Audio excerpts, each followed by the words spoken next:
Good morning. Today our new class is Colpitt's oscillator. Today our new class is Colpitt's oscillator. And next recap of this presentation. In previous class we discussed about Hartley oscillator. Okay. So next objectives of this presentation. On completion of this period, you would be able to understand Colpitt's oscillator, construction and working principle of or operation of Colpitt's oscillator and summary. Okay, so this is the Colpitt's oscillator. So this is the figure. This figure, see this figure, all of you. This figure shows a Colpitt's oscillator. It consists of two capacitors. C1 and C2. These two capacitors are connected in series and one inductor. Inductor is nothing but L. So that is connected across them in parallel. Okay. It consists of two capacitors C1 and C2. These two capacitors are connected in series and one inductor L. So that is connected across them in parallel. Okay. The center of two capacitor is tapped.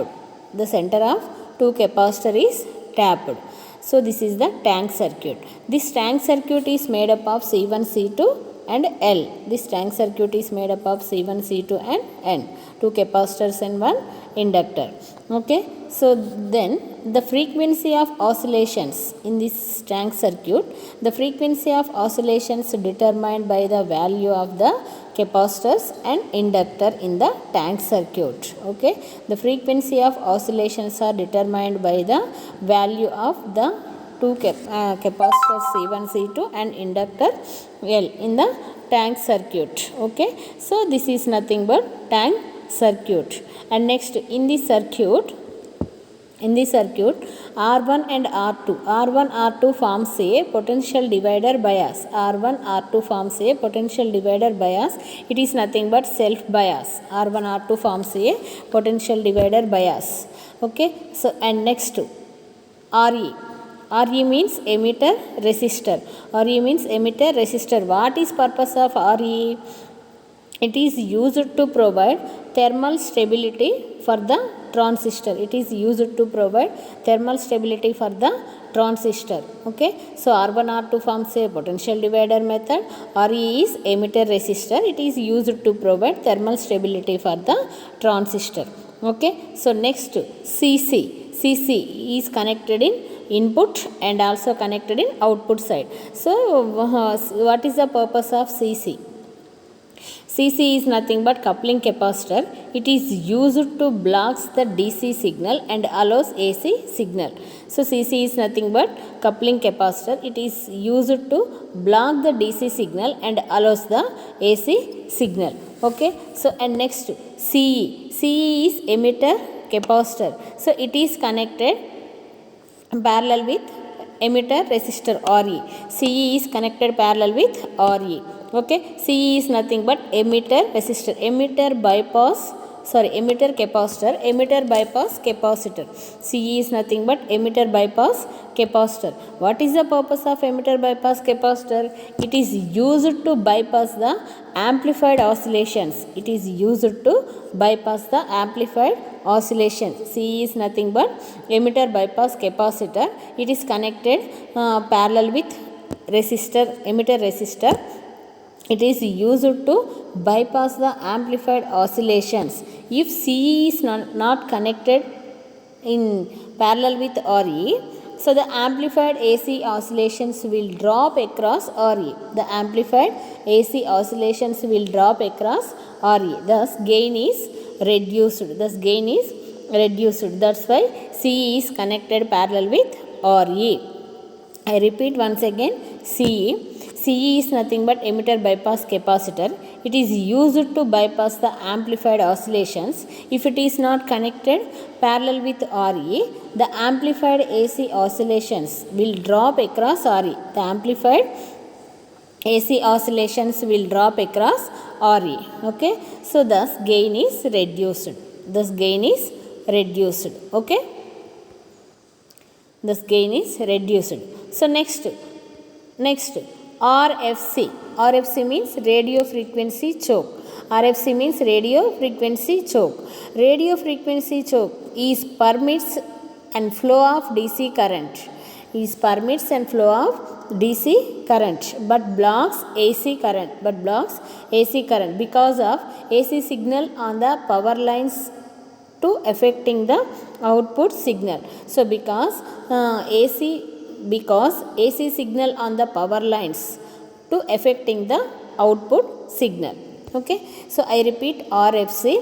RFC is radio frequency choke. So it permits and flow of DC current but blocks AC because of AC signal on the power lines to affecting the output signal. Okay, that's why it permits only DC current. Okay, so this is nothing but construction and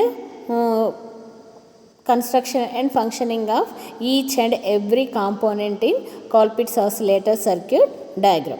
Okay, next then goes to circuit operation. So see the circuit operation. When power supply, VCC is nothing but power supply. When power supply is switched on, capacitors C1 and C2 starts charging. When power supply is switched on, the capacitor C1 and C2 starts charging. When they are fully charged, they starts discharging through the inductor. When they are fully charged, they starts discharging through the inductor L. Okay, next, when the capacitors are fully charged, the electrostatic energy stored in the capacitors. So when the capacitors are fully charged, the electrostatic energy stored in the capacitors gets transferred to the inductor as magnetic flux. The inductor starts discharging and capacitors gets charged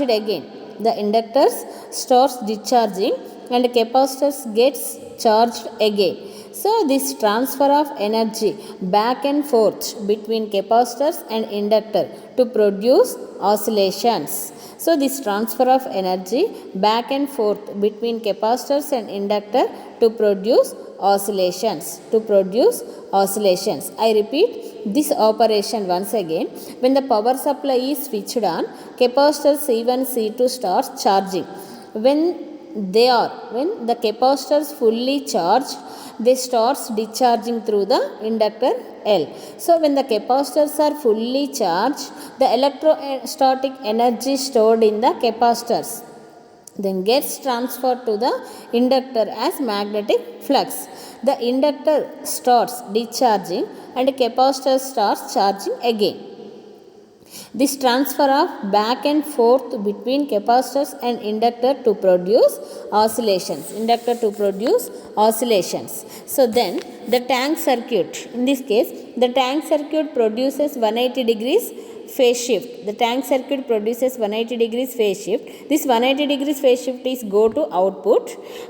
Next, and the transistor CE amplifier and the transistor common emitter amplifier, this is, and the transistor CE amplifier itself also produces another 180 degrees phase shift. This is goes to output also. So already, so here output 180 degrees phase shift from the tank circuit and another 180 degrees phase shift from the transistor CE amplifier. So 180 plus 180 is nothing but 360 degrees. Therefore thus the total phase shift of Colpitts oscillator at the output side is 360 degrees between input and output to produce positive feedback.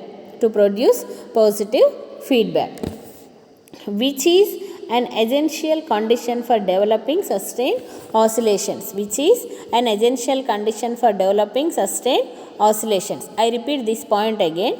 So here the tank circuit produces 180 degrees phase shift that goes to output, and also the transistor CE amplifier itself also produces 180 degrees phase shift that goes to the output. Then output at the output side, 180 degrees plus 180 degrees phase shift is nothing but 360 degrees. Therefore, the total phase shift at the output side between input and output side is nothing but 360 degrees. Okay. Therefore, the total phase shift of 360 degrees between input and output to produce the positive feedback, which is an essential condition for developing sustained oscillations, Okay. So therefore, the frequency of oscillations of Colpitt's oscillator can be determined using the equation. The frequency of oscillations of the Colpitt's oscillator can be determined using the equation below. Therefore, frequency f is equal 1 by 2 pi root LC. Frequency f is equal 1 by 2 pi root LC. Hertz units are hertz. Frequency units are hertz. Where here C is equal C1 C2 are in series. That's why C is equal C1 C2 by C1 plus C2. Since C1 C2 are connected in series, therefore the formula for C equivalent C is equal C1 C2 by C1 plus C2. Okay. So this is nothing but the frequency of oscillations of the Colpitt's oscillator. Okay. Next, see this feedback circuit. Observe this feedback circuit. The two capacitors C1 and C2 from the capacitor voltage divider. The two series capacitors C1 and C2 form the capacitor voltage divider. C1 and C2, two capacitors. Both capacitors are series capacitor. These two capacitors form the capacitor voltage divider. So this is used for providing the feedback. The voltage developed across capacitor C2 provides the regenerative feedback that required for sustained oscillations. I repeat once again this point. The two series capacitors C1 and C2 form the capacitor voltage divider. So this capacitor voltage divider is used for providing the feedback. The voltage developed across capacitor C2 provides the regenerative feedback required for sustained oscillations. Then find out feedback fraction. So feedback fraction or feedback ratio, it is denoted by beta. What is the definition of feedback fraction or feedback ratio? It is defined as the ratio of output voltage to the input voltage. The ratio of output voltage to the input voltage. Okay. So then beta is equal output. See this feedback circuit. Here output voltage is nothing but Vf. And input voltage is nothing but Vout. Okay. Observe this formula. Observe these values. So Vf by Vout is equal. So Vf is nothing but capacitor C2. That means XC2 by XC1. That is equal. So XC is nothing but 1 by omega C. So similarly, substitute here XC2 is equal 1 by omega C2. XC2 is equal 1 by omega C2 by 1 by omega C1. That is equal C1 by C2. That is equal, after simplification of this equation, beta is equal C1 by C2. This is nothing but feedback circuit. Here therefore the total operation, working principle or operation of Colpitt's oscillator and also frequency of oscillations and also feedback fraction are completed. Okay. Next, advantages of Colpitt's oscillator. So next one is advantages of Colpitt's oscillator. Advantages is nothing but applications also. So therein uses also therein. Okay. So advantages of Colpitt's oscillator. The advantages of the Colpitt's oscillator over the Hartley oscillators are: that the Colpitts oscillator produces a more pure sinusoidal waveform. The Colpitts oscillator produces a more pure sinusoidal waveform due to the low impedance path of the capacitors at high frequencies.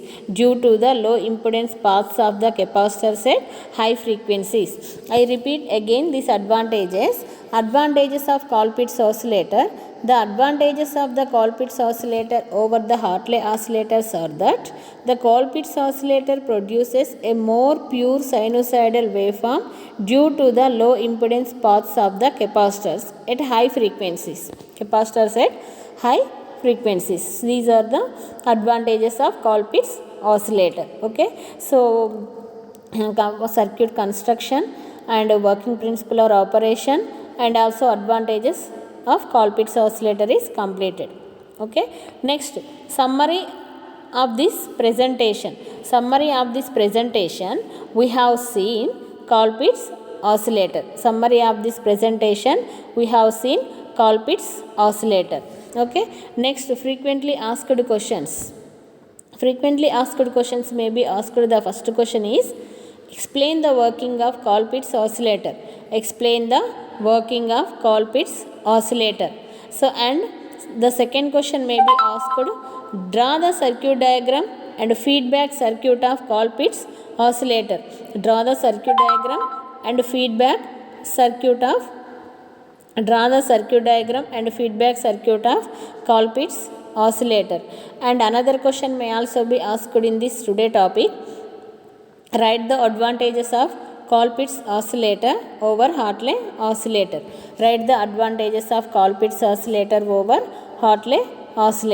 So, and next another definition is nothing but write the equation for feedback fraction in Colpitts oscillator. Okay, different questions may be asked in today topic. Okay, so today topic is very important topic. So this topic is similar to Hartley oscillator, but only one difference between Colpitts oscillator and Hartley oscillator. In case of Hartley oscillators, two inductors are connected in series and capacitor is connected parallel between them.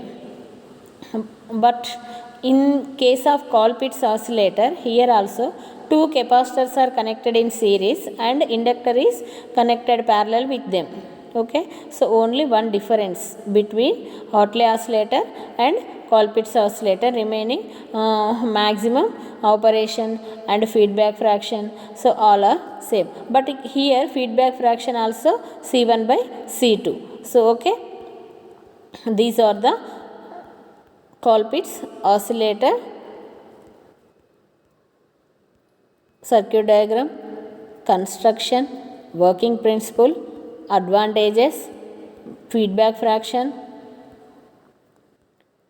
feedback circuit and questions also. All are completed. Okay. So this topic is completed. Any doubts? Okay. Thank you.